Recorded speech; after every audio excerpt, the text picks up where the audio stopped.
The access point now accepts packets that we send to it because it's not going to ignore us because we've successfully associated ourselves with it using a fake authentication attack.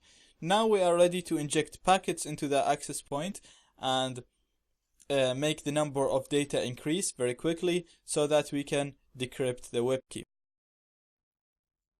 So the first method of packet injection that we're going to talk about is ARP request replay. In this method, we're going to wait for an ARP packet, we're going to capture this packet, and we're going to inject it into the traffic. When we do that, the access point is going to be forced to create a new packet with a new IV. We're going to capture this new packet, inject it back again into the traffic to force the access point to create another packet with another IV. We're going to keep doing this until the number of data is high enough to crack the web key.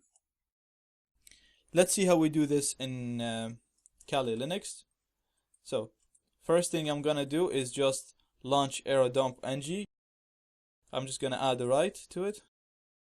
And let's call it this time ARP request reply test.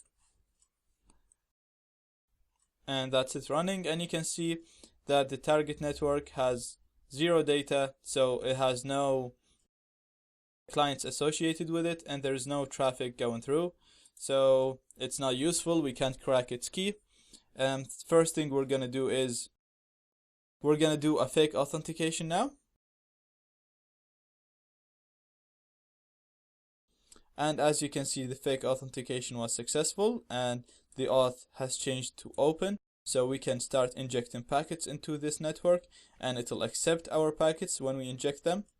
That's going to lead us to our third step, which is the ARP request reply step, where we will be injecting packets into the target network, forcing it to create new packets with new IVs. So the command is going to be, just paste this now, very similar to the previous one, just instead of fake auth, we're going to say ARP replay. I have an extra IR here, so ARP replay. Yep. Okay.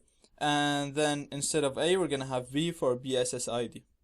So the first command here we did was just an association command, so that we can associate with the network and we can start injecting packets without being ignored.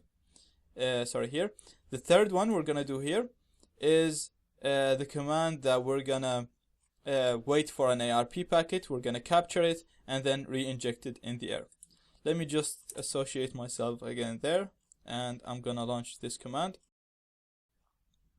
So, in here in the third section, AReplay is just waiting for an ARP packet.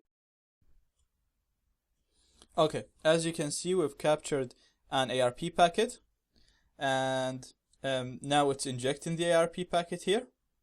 So it captured an ARP packet, it's injecting it in the traffic. The AP is creating another packet with a new IV. We're receiving it, injecting it again, and we're just doing this over and over again. You can see the number of data has already reached 9,000. I'm just gonna launch aircrack-ng now. I think by the time I launch it, I'll be able to crack it.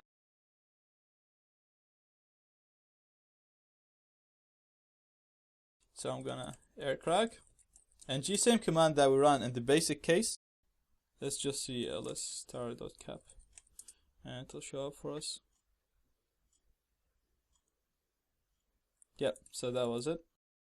So aircrack-ng file name,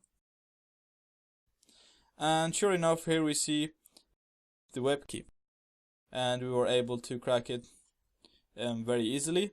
The number of data has reached 39,000 by now, so it's running up very, very quickly.